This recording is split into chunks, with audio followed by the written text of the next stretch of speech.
million.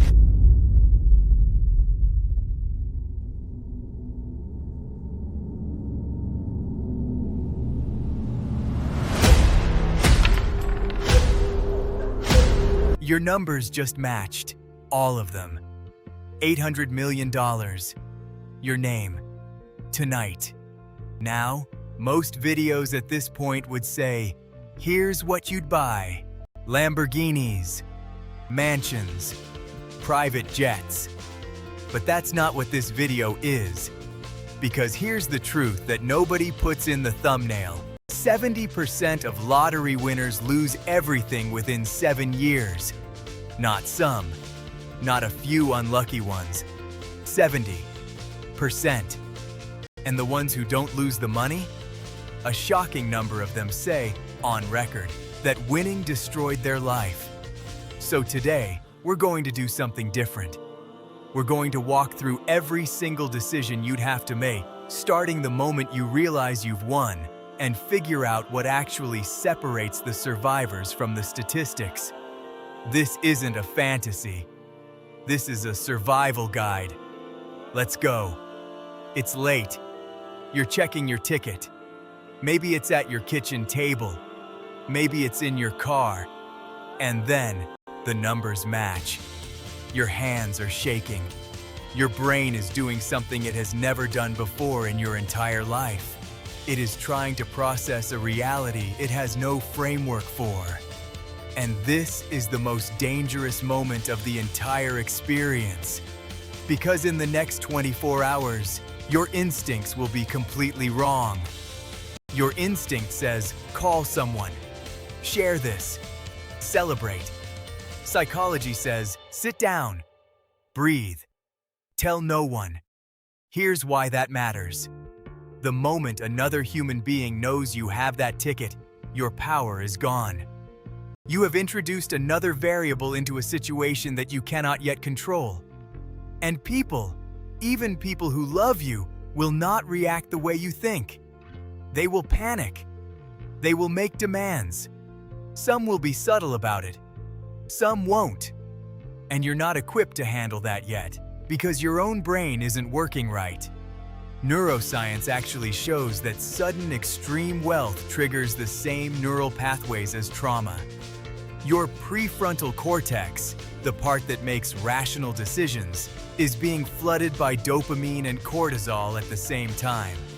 So, you are, clinically speaking, not yourself. Here's what you actually do in hour 1.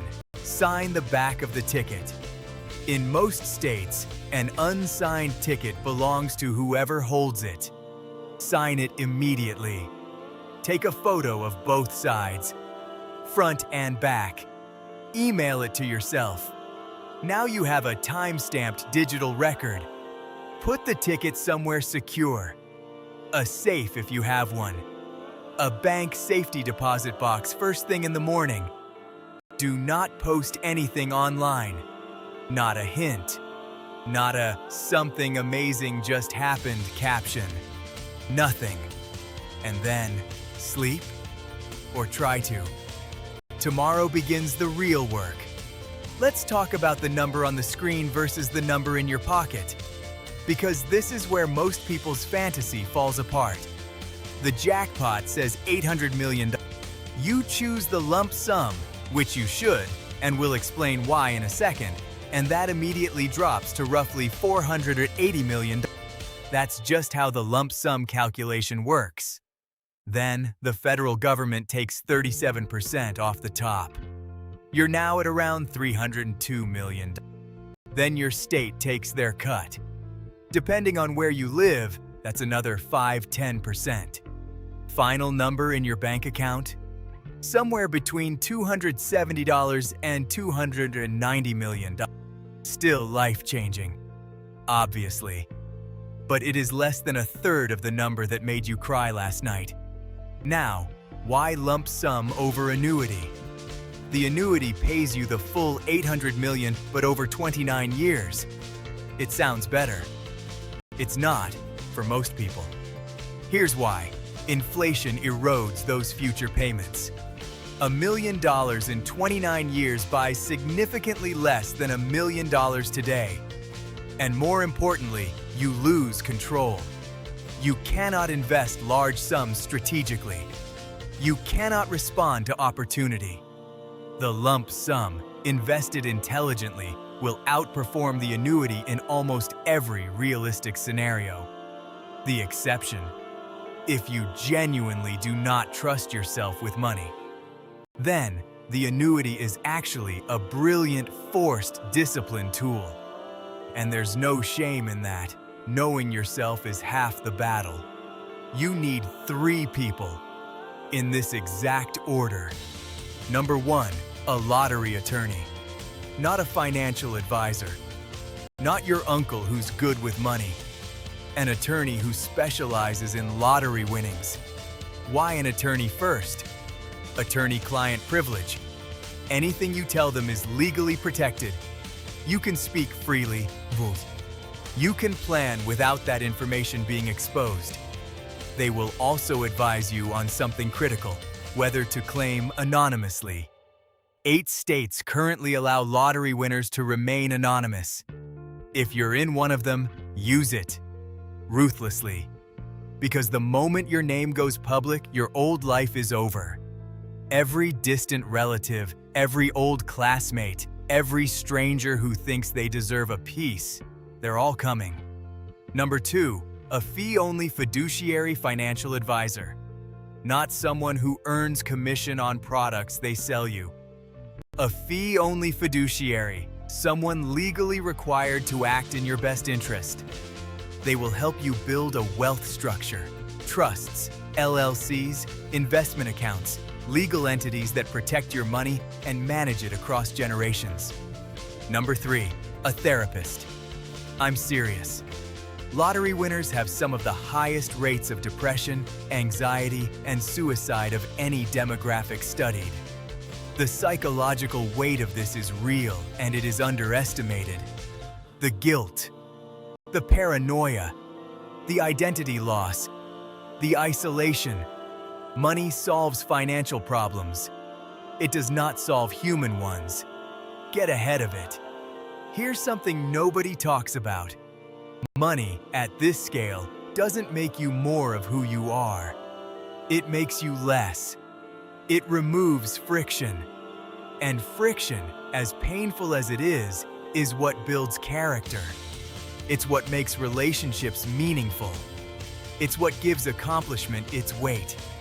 When you can buy anything, the meaning of wanting something disappears. When anyone can be paid to be around you, the meaning of someone choosing to be around you fades. There's a psychological concept called hedonic adaptation, the proven tendency of humans to return to a baseline level of happiness regardless of what happens to them, positive or negative. Studies consistently show that within 12 to 18 months of a major positive life event, including sudden wealth, people return to their prior happiness baseline. The mansion stops feeling like a mansion. It just becomes the house. The private jet stops feeling like freedom. It becomes how you travel. The money doesn't make you happy. Purpose makes you happy. Connection that makes you happy. And both of those have to be built. They cannot be bought. The winners who thrive, they figure that out fast. They don't spend their way into a new life. They design one. Let's be real about something uncomfortable. Your relationships will change. All of them. Some people will become incredibly kind to you overnight. People who barely acknowledged you before. You'll feel it. That shift in energy. And it will mess with your head more than you expect, because you'll start questioning every relationship you've ever had. Did they ever actually like me? Or was it always just proximity and convenience? Some people who genuinely love you will become distant because they feel like they can't relate to you anymore. Like the gap is too wide. Like you've become someone else. And your family? Family is where it gets truly complicated. One of the most documented patterns in lottery psychology is what researchers call sudden wealth syndrome, and the family dynamics around it are brutal. Siblings who resent you for not giving enough, parents who feel entitled, partners who change subtly in ways you can't quite name but can absolutely feel. The antidote, and this is hard, is boundaries set early. Before you tell anyone in your family, before the first dollar changes hands, you need to decide with your attorney and advisor exactly what you will and won't do financially for others. And then you have to hold that line. Because generosity without limits isn't generosity. It's self-destruction disguised as love. So, you've navigated the chaos, protected the money, managed the relationships, got the right team in place. Now what? This is where most guides stop, and it's actually where the most important work begins. Because the question is no longer how do I protect this, it's what is this for? And if you don't have an answer, the money will answer for you, usually badly. The Powerball winners who report genuine happiness years later share a few patterns. They maintained or built real structure. They still wake up with a reason to, a project, a mission, a business they're building, not because they need the money, but because they need the purpose. They gave intentionally, not reactively. They didn't just respond to whoever asked loudest. They built a giving strategy, a foundation, a cause, something that channeled their resources toward actual impact. They invested in experiences over things. The research on this is overwhelming. Experiences create lasting happiness. Objects plateau fast. Time with people you love in places that expand you, that compounds. They protected their privacy obsessively. The ones who kept a low profile stayed in their same neighborhoods for a while, didn't dramatically perform their wealth. They fared dramatically better psychologically. And perhaps most importantly, they stayed curious. They learned. They grew. They didn't let the money become the most interesting thing about them. Here's the question that every Powerball winner eventually faces, usually alone, usually at night. Is this who I wanted to be? Not, did I buy the right things? Not, did I make smart investments? But, am I the person I hoped I'd become if I ever got the chance? Because that's what this is, really. Not a jackpot. A chance. A chance to build something. To help someone. To become someone. The money is just the tool. Most people spend their whole lives wishing for the tool and never thinking about what they'd actually build.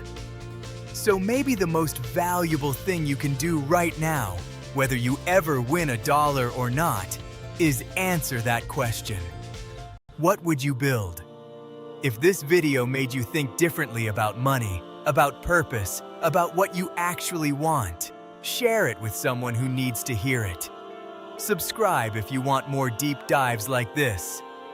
And hey, go buy a ticket tonight. You never know.